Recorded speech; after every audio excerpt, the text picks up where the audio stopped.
Ternyata Wageningen University ini nomor 1 terbaik di dunia berdasarkan QS ranking.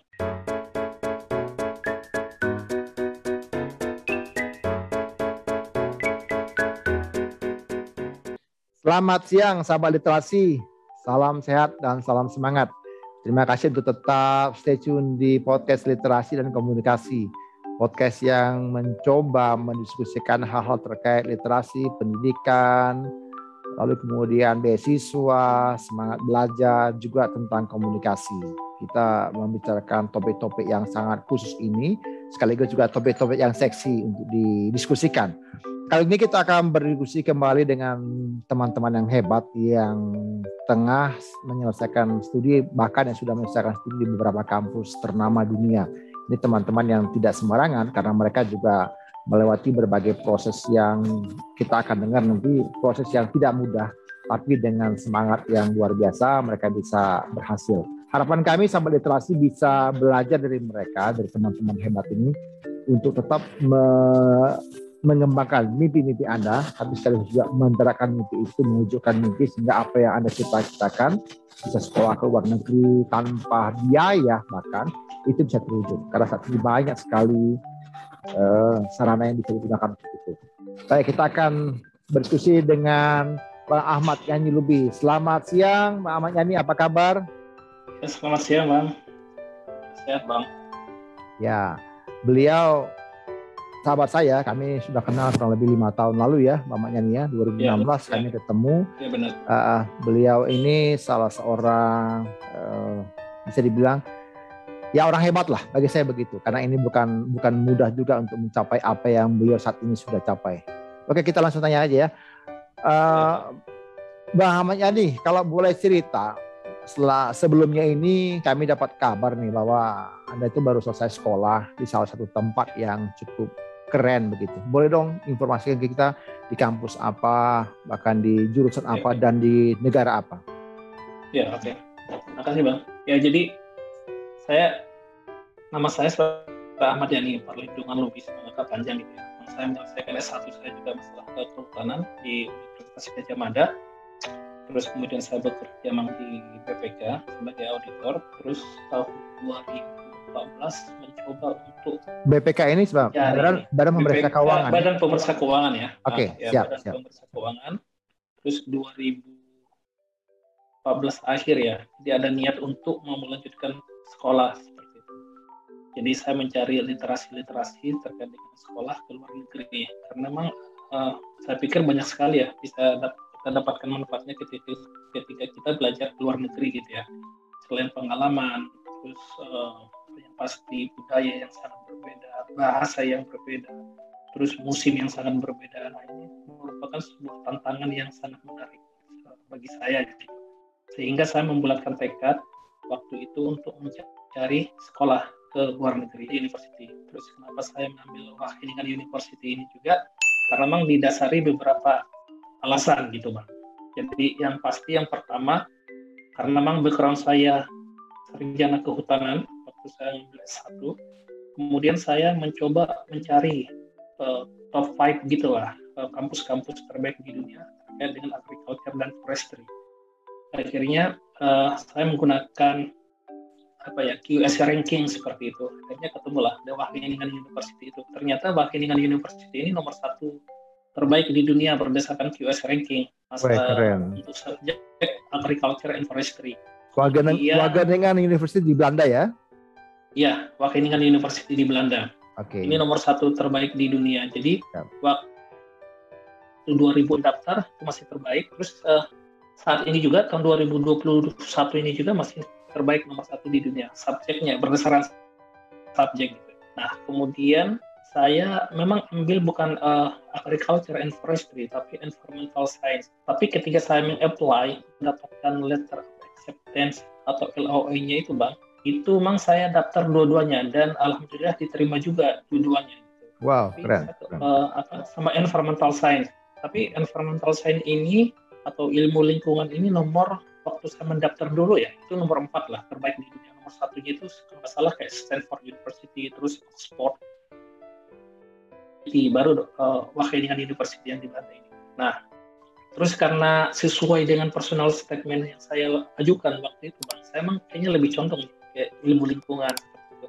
Karena saat ini juga kan lebih seksi tuh yang namanya SDGs gitu ya, Sustainable Development Goals. Akhirnya ya udah saya memutuskan untuk mengambil environmental science. Ya, seperti itu Bang.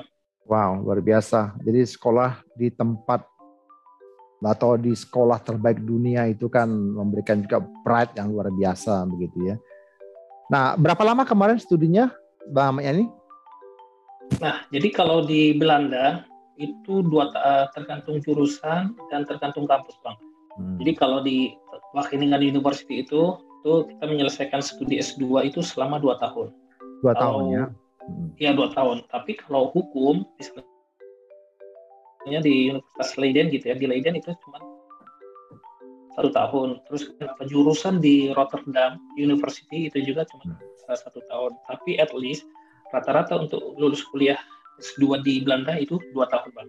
Kayak gitu. Oke, jadi Wageningen University ini sendiri ada di kota? Jadi Wageningen University ini ada di kota, sebenarnya sih bukan kota ya, mungkin desa juga dia ya. Namanya di Wageningen. Dia lebih sekitar setengah jam, 1 jam lebih kota yang lumayan besar dari Utrecht seperti itu Bang. Oke. Jadi dia kalau provinsinya masuknya dia Gelderland masuk provinsinya. Gelderland ya. Jadi artinya 1 jam dari Utrecht ya, baru sampai Wageningen ya, kurang lebih ya. Ya kurang lebih Bang. Wow. Nah, selama studi gimana nih kira-kira pergumulannya Mbak Yani? Apa aja yang dilakukan, kemudian apa tantangan yang dihadapi? Ya, jadi Bang, jujur itu Bang ya, pas pertama kali kita ke Wageningen, terus kemudian saya juga udah meninggalkan bangku kuliah selama 11 tahun ya. Saya dulu lulus kuliah 2006, terus kemudian saya melanjutkan itu 2007, setahun setelah udah vakum dari dunia perkuliahan seperti itu. Jadi ketika mendarat di sana, terus kemudian ke kampus, ya agak kaget juga di awal gitu. Karena sistem dunia pendidikan sangat berbeda sekali gitu. Di sana kita semua serba mandiri seperti itu ya. Terus kemudian ya jadi culture shock-nya itu sangat terasa sekali Bang. Dan bahkan sampai jadi gini Bang, di Wageningen University itu selama 1 tahun itu kita kuliah.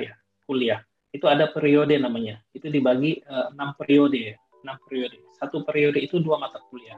Nah, karena mungkin saya stres dan budaya ya, culture shock seperti itu, bahkan di periode pertama 2 mata kuliah saya itu saya nggak lulus Bang. Saya fail seperti itu. Dan itu makin membuat kita semakin down gitu Bang. Tapi saya punya prinsip ketika kita sudah sampai di sana, nggak ada kata menyerah, tetap kita selalu berusaha. Dan itu juga bukan hanya dialami oleh saya sendiri gitu Bang. Oke, kalau misalnya saya sendiri, saya mungkin bisa belajar ke teman-teman yang udah rata-rata yang lulus gitu. Tapi ternyata ini enggak. Ini rata-rata banyak juga nih teman-teman juga yang nggak lulus gitu di periode pertama. Ada yang cuma 1, ada juga yang 2 gitu. Saya kebetulan dapat dua-duanya itu gagal gitu. Jadi tantangannya karena culture shock kemudian bisa berimbas pada tidak lulus mata kuliah ya di awal-awal itu karena gini Bang, pendidikannya itu kan seperti ini. Misalnya ini khusus untuk di Wageningen University ya. Maksudnya kalau kampus lain saya memang kurang tahu gitu.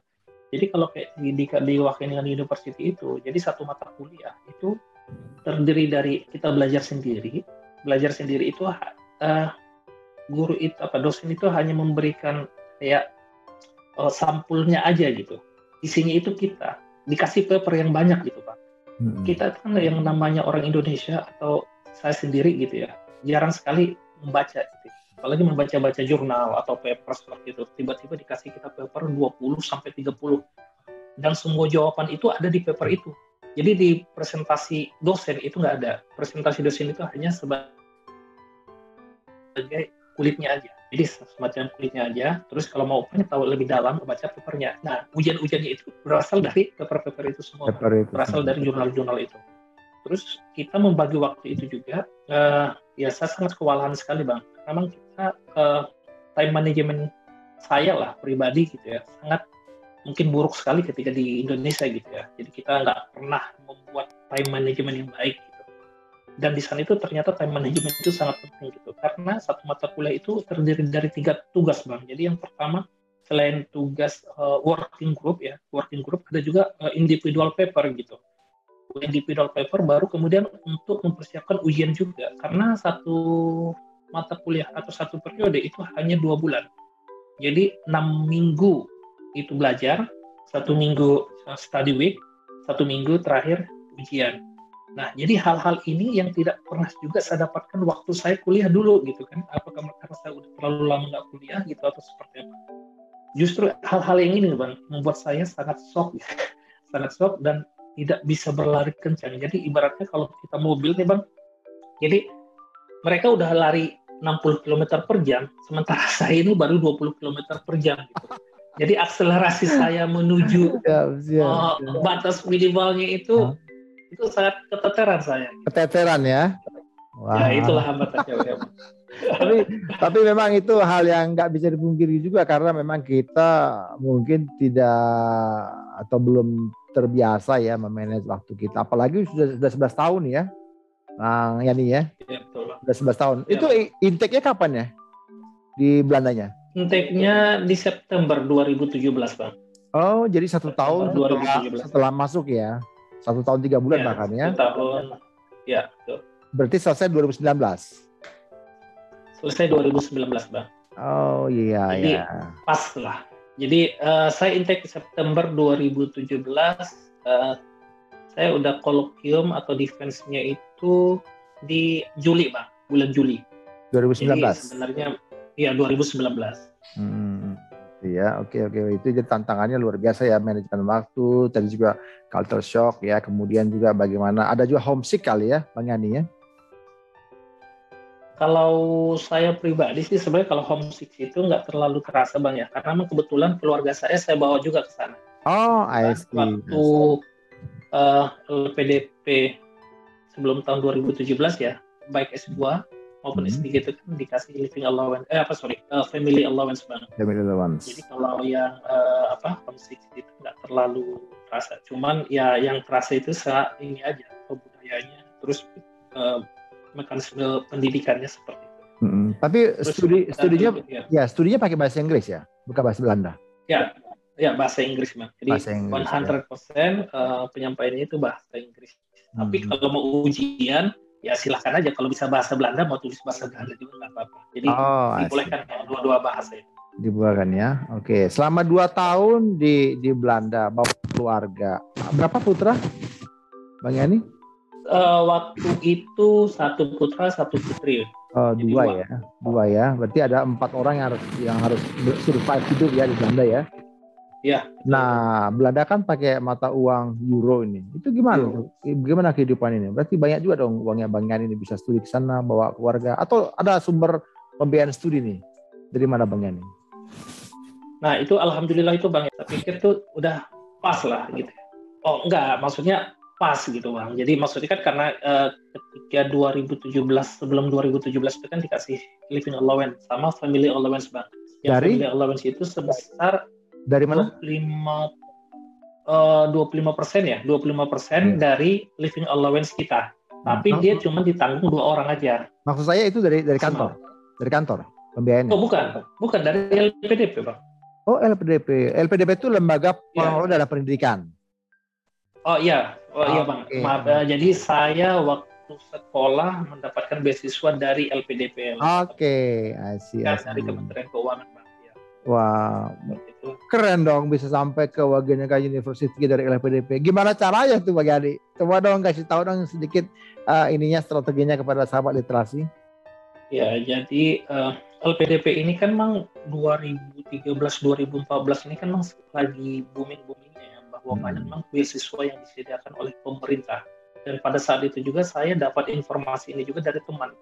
Yang teman waktu itu dia sekolah ke Inggris. Kemudian dia bercerita ke saya bahwa memang teman-temannya banyak juga yang sekolah ke Inggris tapi menggunakan beasiswa LPDP. Kebetulan teman saya ini beasiswa Chevening ya. Beasiswa Chevening gitu. Nah, akhirnya saya mencari literatur referensi terkait dengan LPDP seperti apa. Nah, mulailah dari situ saya mempersiapkan diri, Bang. Jadi kebetulan juga di kantor juga waktu itu ada yang mau akan berangkat sekolah ke Inggris. Jadi dia udah dapat ini beasiswanya, tapi bukan dari LPDP, tapi dari beasiswa yang lain seperti itu. Jadi saya nanya lah apa tips dan triknya ketika kita mau mendapatkan beasiswa seperti itu. Misalnya kita ya kalau saya pikir harus sejalan nih Bang, kedua-duanya. Kita sejalan mencari beasiswa, sejalan juga mencari kampus. Oke. Jadi kampus. Jadi khusus untuk mencari beasiswa kita ngikutin aja rules yang ada di fundingnya itu seperti apa, itu kita ikutin. Terus yang satunya lagi kita memang berusaha untuk mendapatkan apa yang namanya letter of acceptance atau LOA unconditional dari pihak kampus yang terkait. Dan itu juga ada syarat-syaratnya seperti apa. Oke. Artinya Bang Yani melakukan beberapa hal. Pertama, cari tahu informasi beasiswa yang akan disasar begitu ya. Lalu kemudian mencari tahu kampus yang akan dituju begitu. Tapi sembari itu juga prepare itu dong, melakukan riset juga dong tentang apa yang akan ditulis nanti dalam tesis begitu ya? Iya, betul. Oke. Jadi ya intinya sih gini Bang, ketika misalnya kita mau mendapatkan beasiswa itu juga ya kita meningkatkan ya kemampuan kita di satu sisi ya ketika saya mau ingin sekali kuliah ke luar negeri gitu ya meningkatkan kemampuan bahasa Inggris karena itu udah pasti gitu ya. Karena itu syarat mutlak seperti itu. Nah itu kita tinggal ya belajar aja.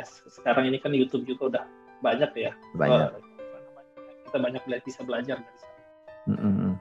Jadi sahabat literasi menarik ya. Tadi teman-teman diinformasikan oleh Bang Yani bahwa ada beberapa hal yang harus dipersiapkan. Pertama, ketika Anda mau cari beasiswa, dalam hal ini salah satunya adalah LPDP, Lembaga Pendidikan Pendidikan, maka Anda perlu mencari tahu dulu apa saja syarat dalam yang bisa melulusan Anda mendapatkan beasiswa LPDP. Mungkin juga di situ ada list kampus dunia yang bisa dipelajari ya. Lalu kemudian juga mulai mencari tahu topik-topik yang akan Anda tulis nantinya. Bahkan mungkin bila perlu dari situ ini kali Bang Yani ya, mencari tahu siapa profesor yang mungkin sejalan dengan riset kita begitu ya, yang akan bersedia menjadi promotor. Oh iya, betul Bang. Begitu ya.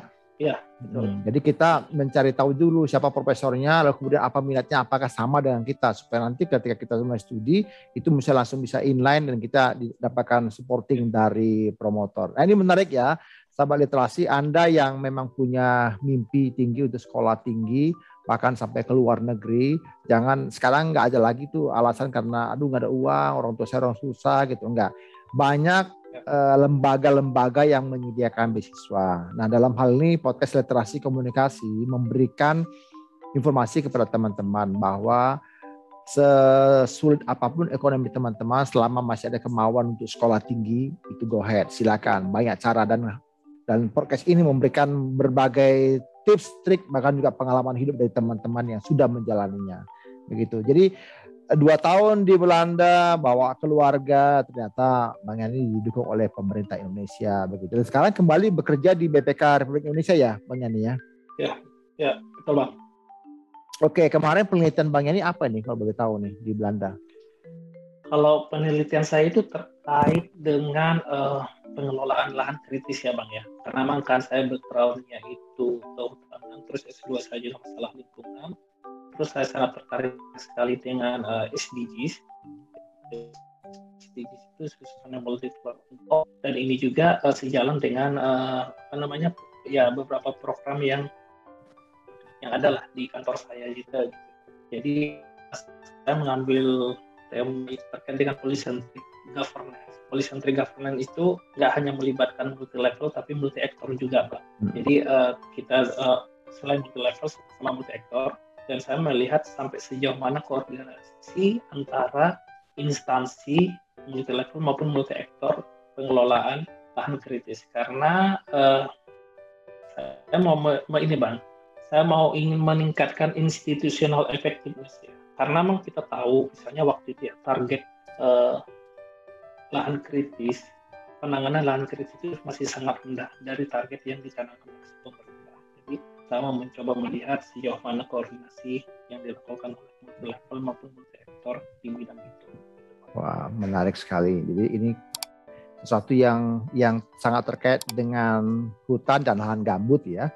Terutama lahan kritis di sekitar hutan dan lahan gambut. Nah, kami mungkin memiliki kesamaan ya. Mungkin ada irisan yang bisa kami sama-sama kolaborasikan nanti sahabat literasi dengan Bang Yani. Karena saya juga disertasi saya tentang kebijakan pemerintah dalam kebakaran lahan gambut begitu.